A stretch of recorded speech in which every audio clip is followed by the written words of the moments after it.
Good morning. A word of welcome to everyone, and especially our guests and visitors. We welcome you and say no matter who you are or where you are on life's journey, you are welcome here at Pilgrim Congregational Church. And with that, I invite everyone to take a deep breath, let go of distractions, and open yourself to the love that is around us, within us, and among us this morning.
Come, let us be still with mountain rocks. Let us sing the song of scented breeze. Come join the atoms' quantum dance and weep with all the fallen trees. Come know the pulse of surging waves or flow with clear and running streams. Feel the throbbing heart of the earth and dream the myriad creatures' dreams. Life's many forms unite as one. The earth is filled with sacredness. All joined to praise the cosmic love who dwells in mystic holiness. From the writings of William Wallace. Please open your hymnals to number 26 to hum or read along with our choir who will sing verses 1, 4, and 6.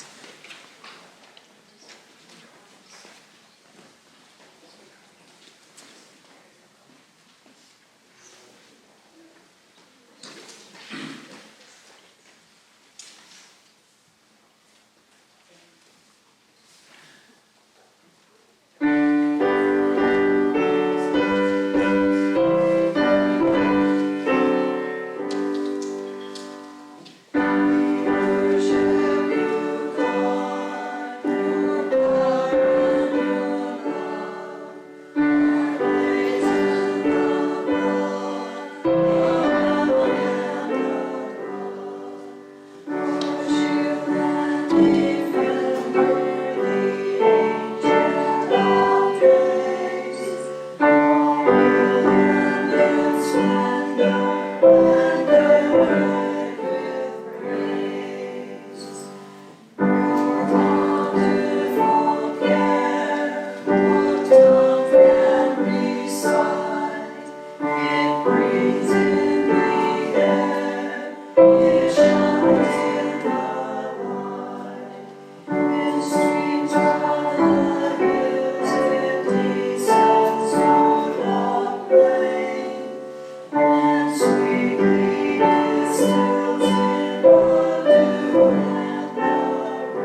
Time for children to join me here.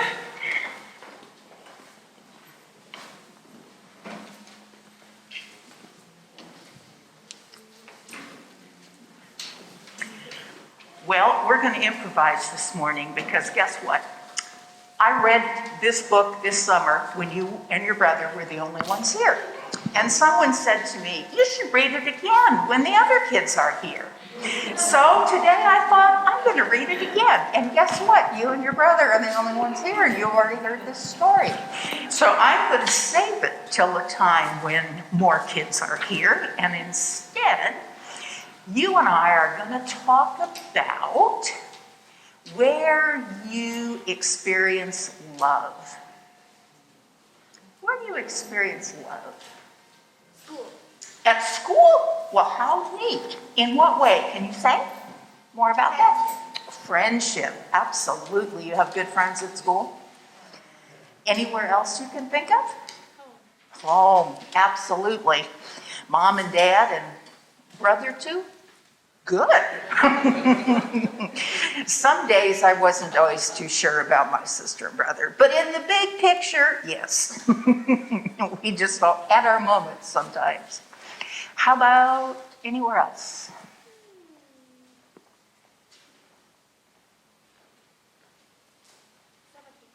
Summer camp at Axiom Theater. Oh, yeah. Summer camp there. Yes, camp time. Yeah, outdoors or with a community that you're doing something meaningful with. In a theater. In the theater, oh yeah, where you can Axiom Theater. use your talents, and that's always a good thing. And here at church sometimes? Yep, yep. All right, well, that's kind of what I'm talking with the grown-ups about today, are the ways that we can pay more attention to the times when we can actually feel that we're loved, that the earth around us and the people around us and the life around us are all signs of how loved we are by God as well as by each other. Sound good to you? All right. Sunday school this morning is Paula. So you can go with her and enjoy some time together.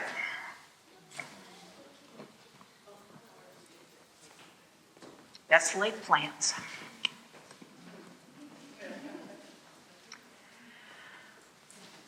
All right, joys and concerns. Anyone have special joys or concerns for others that you'd like to share this morning? Yes. Well, I love the fog, so it was just lovely to wake up this morning and see the earth shrouded in mist. In the mist, yes. I got here early when it was even mistier, and it was so lovely. And that gorgeous red tree, if you came in the main entrance, that tree that is just red from top to bottom is just so gorgeous. If you didn't come in that way, you should definitely look out that way because it's beautiful. Yes? I'm Marlene Dubois, and I have a haircut and bangs and a broken limb that's healing. And I haven't been here since August, so it's really nice to be back. I'm introducing, and I don't have glasses anymore. But I can't see very well, that's what okay. Anyway, that's my joy, driving for the first time in 2.5 months, and my husband doesn't have to be my chauffeur anymore. Wonderful. We are glad that you are healing, and we're very glad to have you back, Laura. Yes, I Sarah. have a joy/concern. Many of you know our son William. He got a job in North Carolina, and he's going to be driving across the country. He's taken all the seats out of his car except the driver's seat so he can sleep in his car and live in his car. And he doesn't have any money, and we're not sure exactly how it's going to work. So we're really, really happy that he's striking out on his own, and we're really, really worried about him. So anyway. Well, we celebrate with you, and let's agree that we will hold William in the light of our love and concern and give us a report when he safely arrives. I took a drive yesterday up to Hat Creek, an old station, and I kind of had this vision, you know, in my mind that, oh my gosh, everything's going to be burned down, it's going to look like car fire, you know, all that stuff, and it was beautiful. It was Hat Creek, and the trees were there, and it was, I just was going, oh, thank you for saving me. It's just so beautiful.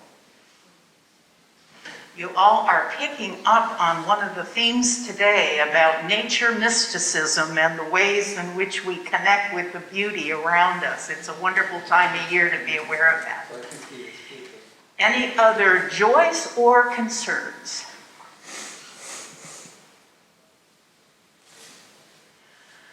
All right, let's take a moment to center ourselves in God's love.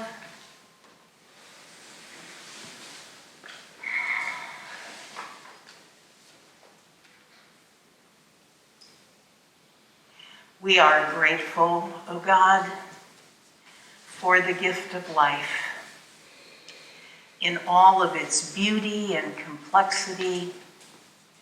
We're grateful for the support of one another in its difficulties and challenges. We are grateful for our opportunities to be conduits of love to those around us. And we lift now into the light of love those for whom we have special concern, for William as he travels, for all who are healing from disease and accident, for those confined to homes, for those in need of healing in mind, body, or spirit. We thank you that you have blessed us with a community of care, and we offer ourselves once again as your people of love in the world. Amen.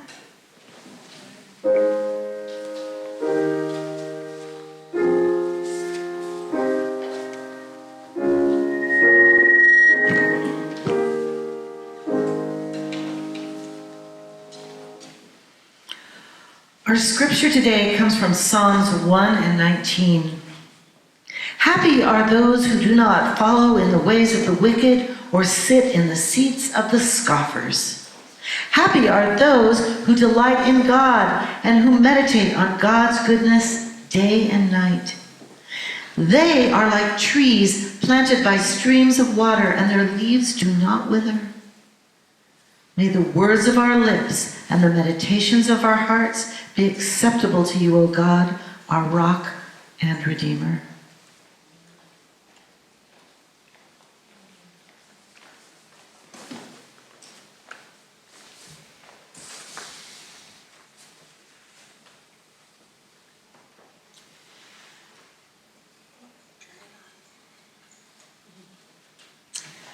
Our society is at a crisis point. There's a widespread sense of estrangement, alienation, frustration. The idea of the common good seems lost in polarization, harsh attacks on one another, a basic distrust in institutions that are increasingly seen as corrupt and self-serving. There's anxiety about the existential threats that seem beyond our control. Greed and selfishness flourish like weeds. Despair abounds. Veterans and others, but veterans continue to commit suicide at alarming rates. The unhoused population grows, and violence is increasing. And a police chief from Houston commented this week that not only is violence increasing, but in her experience, it's becoming angrier and nastier. Many people feel hopeless. Last week in Eureka, I pulled up to the drive-through window at Kentucky Fried Chicken, and I saw that half of it was covered in lumber. And I asked the young cashier, "Did you have a break-in?" And she said, "No, they just broke a window." And I said, sadly, "Vandalism." And she replied with some vehemence, "People suck." I can understand her feelings of disgust and anger. I can also appreciate how the rock-throwing vandals may have been venting the anger and frustration of life that seems meaningless, untethered, hopeless. Both seem to me to be symptoms of the brokenness and cynicism that pervade our culture in these days. And of course, there are many factors that contribute to societal breakdown: political factors, economic factors, technological factors, the very pace of change itself. But at its deepest, our society is experiencing a spiritual crisis. It is in the spiritual dimension of life where our deepest values reside, where we become rooted in a sense of meaning, where we find our identity and our connection to the larger world beyond ourselves. It's in the spiritual dimension of life where the fire is lit. The spiritual is the source of our vision and passion and sacrifice and compassion. And I'm not talking here about a set of beliefs or a particular faith tradition. I'm talking about a sense of connection to the sacredness of life. Our own lives, the lives of others, the lives of the natural world around us. Connection to the sacred. An experience. The word religion comes from the same root word as ligament. Religion is supposed to be about connection. And all religions begin with an encounter with something beyond the material. Call it God, the more, the Great Spirit, the life source. But it is the experience that matters at the beginning, that sense of being connected with more. Then, as John Shelby Spong reminds us in a book that many of us are reading, people end up needing words to explain that powerful experience. And then the explanations become doctrines. The doctrines become creeds and dogma. And eventually, the ancient explanations become entrenched stumbling blocks that end up obscuring the way to the experience at the heart of it. Karl Rahner was a prominent Jesuit theologian in the 20th century, and he said, "The Christian of the future will either be a mystic or will not exist at all." He believed that if the Western Church did not rediscover its mystical roots, then it would need to close its doors for good. Most people, it seems, are not thirsting for more doctrine and dogma about God. People are longing for an actual encounter with cosmic divine love. Now, the word mystical and mysticism can seem a little scary, but the mystical experience is not necessarily dramatic. It's any experience of connection. Not thinking about, but sensing, feeling, living a deep connection with God with our own deeper selves, and with the sacredness of life. For many contemporary folks, nature mysticism is the most appealing. Our call to worship expressed that invitation very well, an invitation to experience a oneness with the natural world that reveals the sacredness of the earth and all its creatures, and in doing that becomes an encounter with cosmic love. We're very fortunate to live in a place where natural beauty abounds, and it offers so many opportunities for meditation. Walking, of course, we know is good for us physically and psychologically, but if we use some of our walking time to silently contemplate the intricate beauty around us, it even deepens that experience and feeds our spirits as well.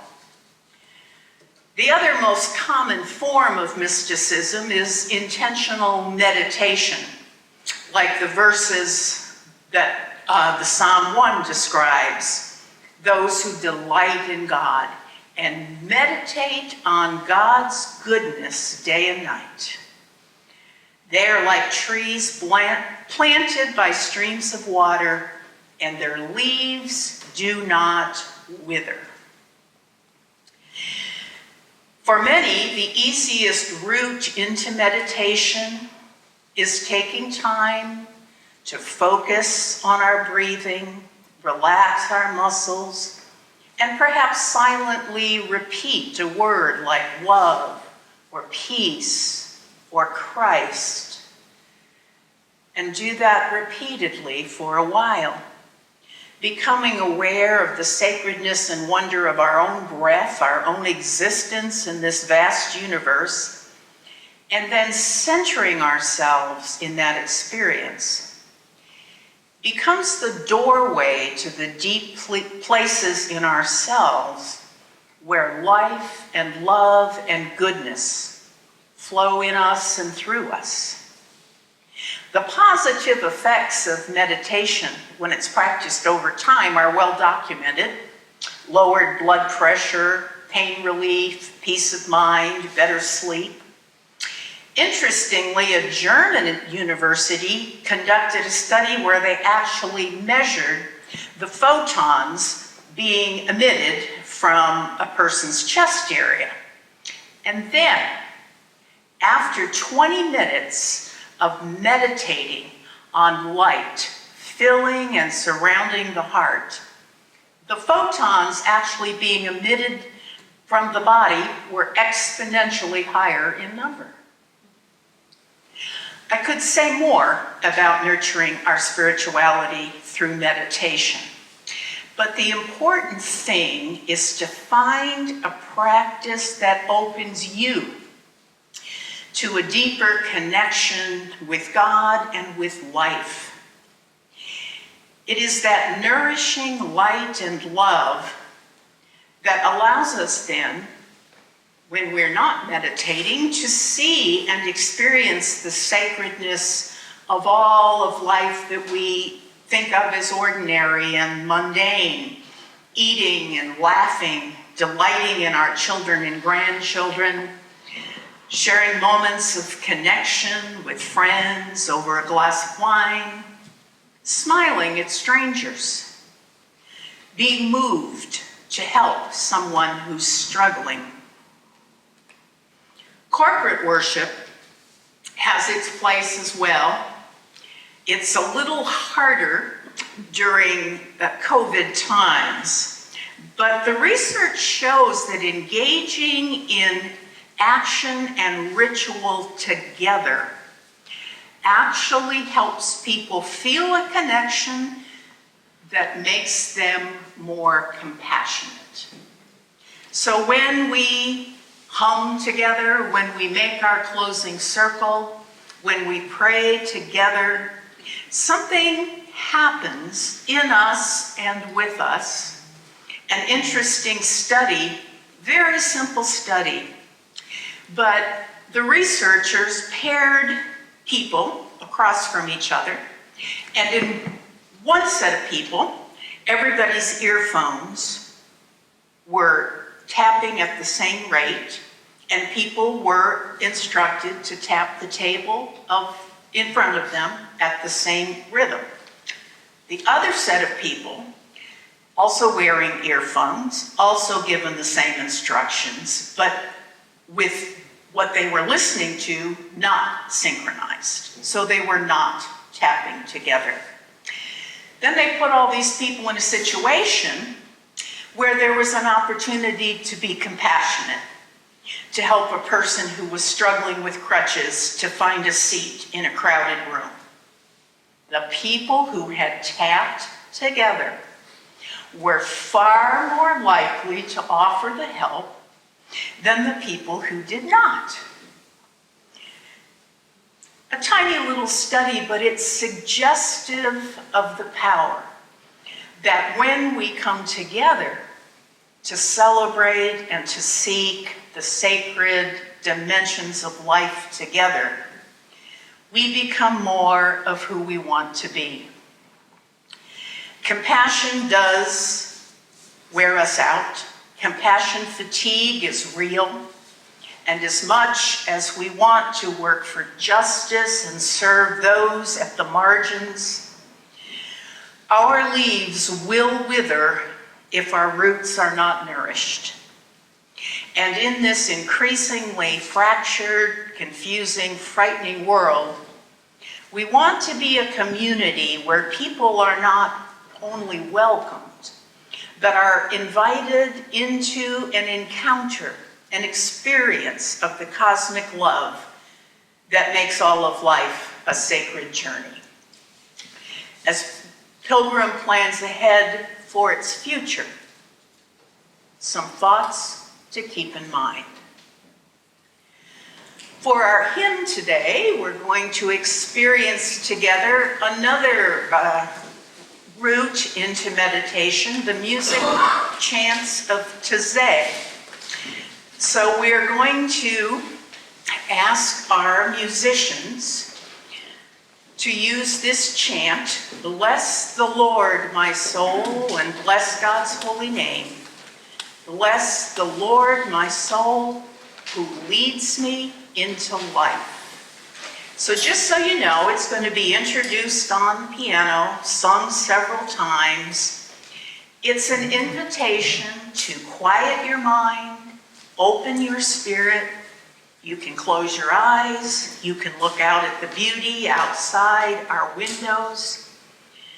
Breathe and be, and allow yourself to know peace and love filling your heart.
Holy One, as we consider the needs of our community, help us to know that our offerings will manifest to energy needed to turn ideas into action. As we consider this, give us clarity and help us to be generous and joyful.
May our gifts become energy and our energy become action.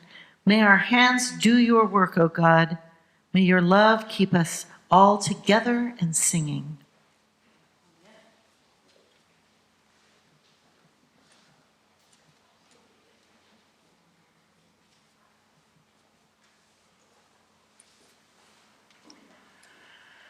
A few announcements this morning.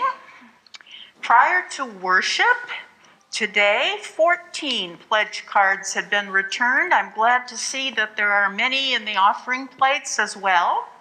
If you have not yet returned your pledge card and your time and talent sheet, your stewardship commitments for the coming year, please do that. We would like to be able to dedicate all of that on the 21st.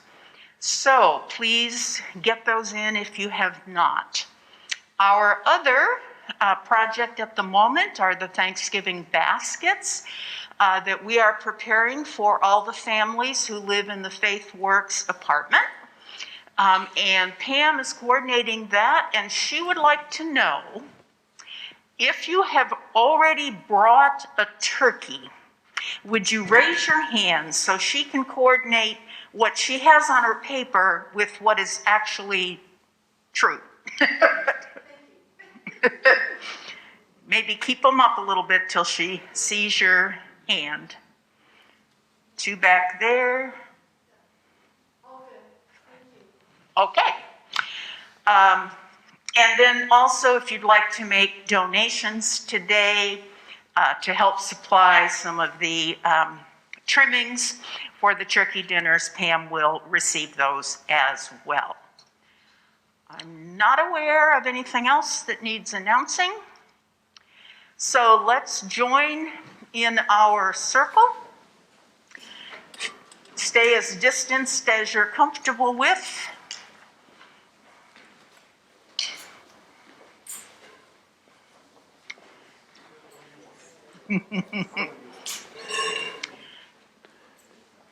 And we will hum along to our song of blessing of peace to one another.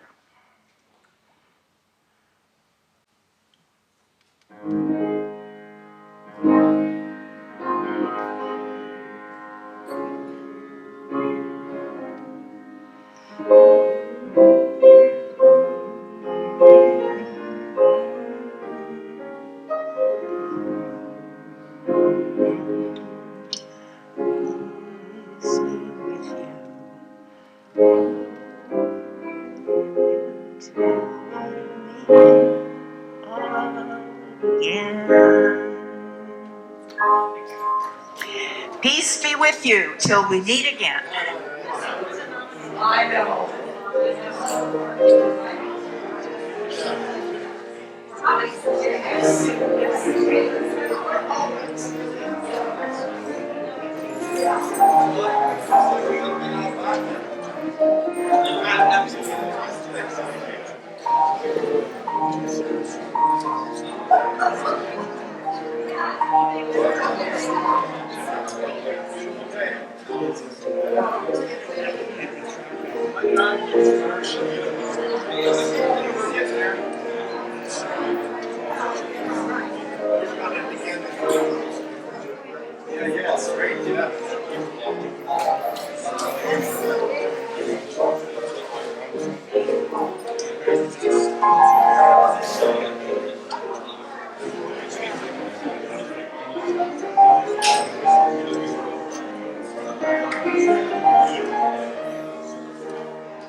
Good.